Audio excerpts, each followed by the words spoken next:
Hello students, आज की class में आपका स्वागत है। मैं जनक साहू, व्याख्याता भौतिक शास्त्र। आज की इस क्लास में हम किरचॉफ के नियमों को विस्तार से समझेंगे। वैज्ञानिक किरचॉफ ने जटिल विद्युत परिपथ को सरलतापूर्वक हल करने के लिए दो नियमों का प्रतिपादन किया है, जिसे किरचॉफ का नियम कहते हैं। सबसे पहले हम किरचॉफ के प्रथम नियम में जाएंगे। आप यहाँ देख सकते हैं किरचॉफ का प्रथम नियम लिखा हुआ है। इस नियम के अनुसार किसी भी विद्युत परिपथ में किसी भी संधि पर मिलने वाली समस्त धाराओं का बीजीय योग शून्य होता है। एक बार फिर से देखेंगे। इस नियम के अनुसार किसी भी विद्युत परिपथ में किसी भी संधि पर मिलने वाली समस्त धाराओं का बीजीय योग शून्य होता है, अर्थात सिग्मा इक्वल टू 0। आप यहाँ देख सकते हैं एक चित्र बना हुआ है। इस चित्र में हमारे पास 5 धाराएं हैं, I1, I2, I3, I4 और I5। O इस परिपथ का संधि स्थल है। हम यहाँ देख सकते हैं I1, I3 और I5। तीर का निशान हमें ये बता रहा है कि ये धाराएं संधि की ओर जा रही है, और I2 और I4 यहाँ तीर का निशान हमें ये बताता है कि ये धाराएं संधि से दूर जा रही है। चित्र से स्पष्ट है। I1, I3 और I5 संधि की ओर आ रही है, I2 और I4 संधि से दूर जा रही है। तो किरचॉफ के नियम से जो धाराएं संधि की ओर आती है वो धाराएं धनात्मक होगी, और जो धाराएं संधि से दूर जाएगी वो धारा ऋणात्मक होगा। किरचॉफ के नियम हम जानते हैं कि इन समस्त धाराओं का बीजीय योग शून्य होता है, अर्थात sigma I equal to 0। Sigma जो है ये समस्त धाराओं के योग को बताता है।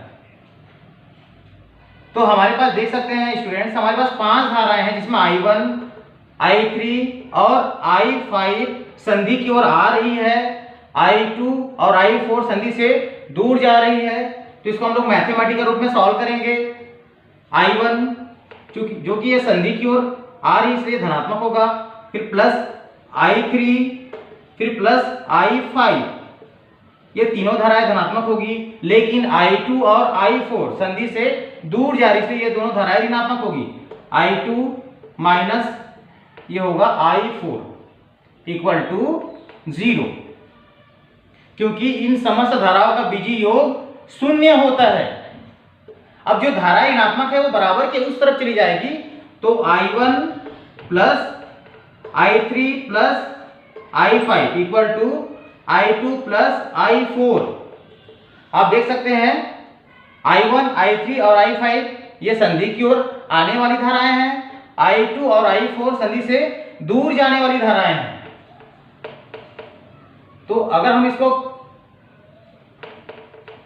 परिभाषा के रूप में लिखना चाहेंगे तो ये धाराएं संधि की ओर आ रही है और ये धाराएं संधि से दूर जा रही है।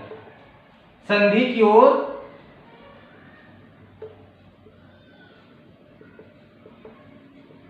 आने वाली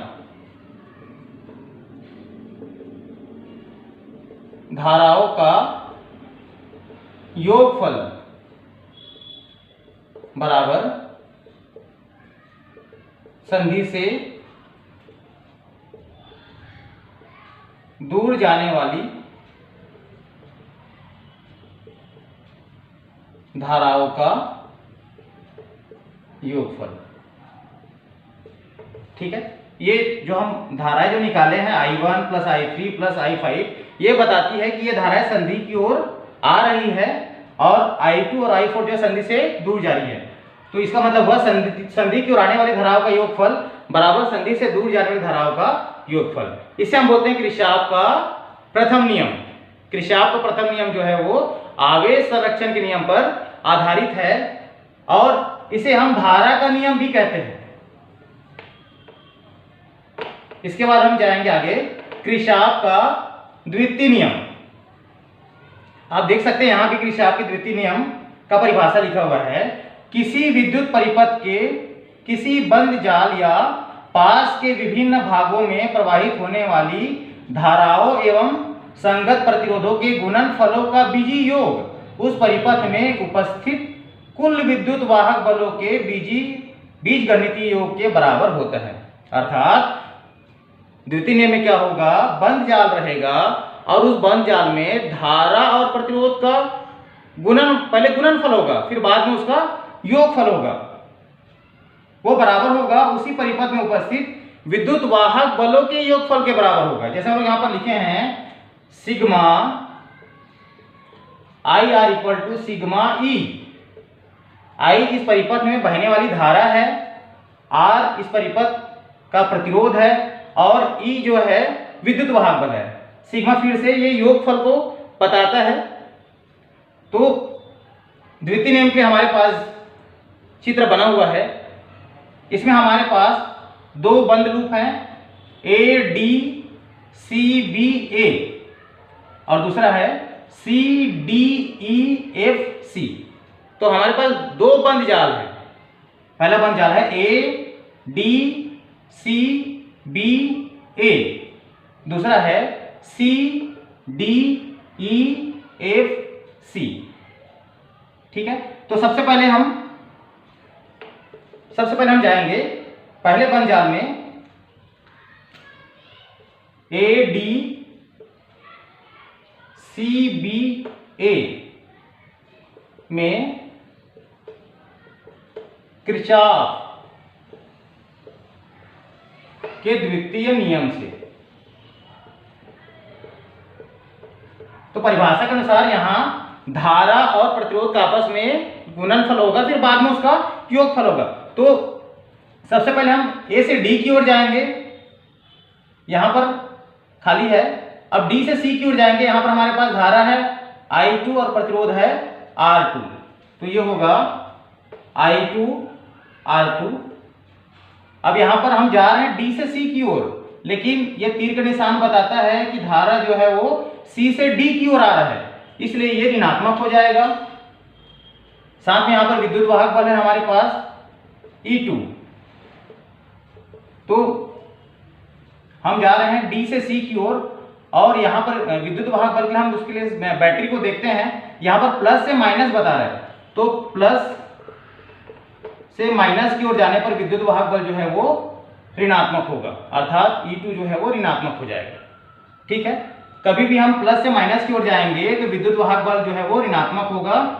और वैसे ही अगर हम धारा की दिशा में जाएंगे तब IR जो है वो धनात्मक होगा और धारा के विपरीत दिशा में जाएंगे तो IR जो है वो ऋणात्मक होगा। यहाँ पर हम D से C की ओर जा रहे हैं, लेकिन धारा का जो तीर का निशान जो ये बताता है कि धारा जो है वो C से D की ओर आ रही है, इसलिए ये I2 R2 ऋणात्मक होगा और E2 भी जो है वो ऋणात्मक होगा। अब हम C से B की ओर जाएंगे, फिर B से A की ओर आएंगे। तो B से A की ओर आएंगे तो हमारे पास धारा है I1 और प्रतिरोध है R1। तो B से A की ओर आएंगे तो यहाँ पर हम देख सकते हैं कि तीर का निशान जो है वो धारा का जो दिशा जो है वो B से A की ओर ही है, इसलिए ये जो है धनात्मक रहेगा। तो यहाँ पर प्लस हो जाएगा I1 R1 और यहाँ पर विद्युत वाहक बल भी जो है माइनस से प्लस की ओर, इसलिए ये भी जो है वो धनात्मक होगा। तो E1 माइनस E2 इस प्रकार से अगर हम इसको लिखेंगे तो ये होगा I1 R1 minus I2 R2 equal to E1 minus E2। ये पहले बंद जाल के लिए हुआ ADCBA में। अब उसके बाद हम जाएंगे दूसरे बंद जाल CDEFC। CDEFC में किरचॉफ के द्वितीय नियम से।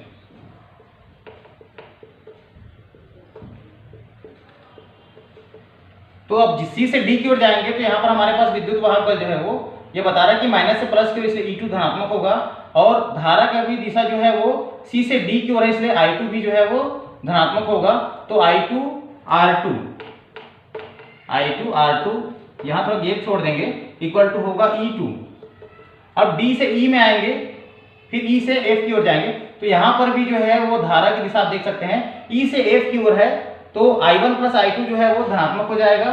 तो इसको हम लोग लिख सकते हैं ब्रैकेट में I1 plus I2, I1 plus I2, इसके बाहर होगा R3 इक्वल टू E2। तो ये हम दो बंद जाल के लिए किरचॉफ के द्वितीय नियम को समझे हैं। यहाँ हम धारा को धनात्मक तभी लेंगे जब वो जिस दिशा में जा रहा है उसी दिशा में तीर का निशान रहेगा तब उसको धनात्मक लेंगे, और जब उसके विपरीत दिशा में होगा तब उसको ऋणात्मक लेंगे। लेकिन विद्युत वाहक बल के लिए जब माइनस से प्लस की ओर जाएंगे तब विद्युत वाहक बल धनात्मक होगा, लेकिन जब प्लस से माइनस की ओर जाएंगे तब वो ऋणात्मक होगा। तो धन्यवाद स्टूडेंट्स, नेक्स्ट क्लास में हम इसके आगे के बारे में पढ़ेंगे। धन्यवाद।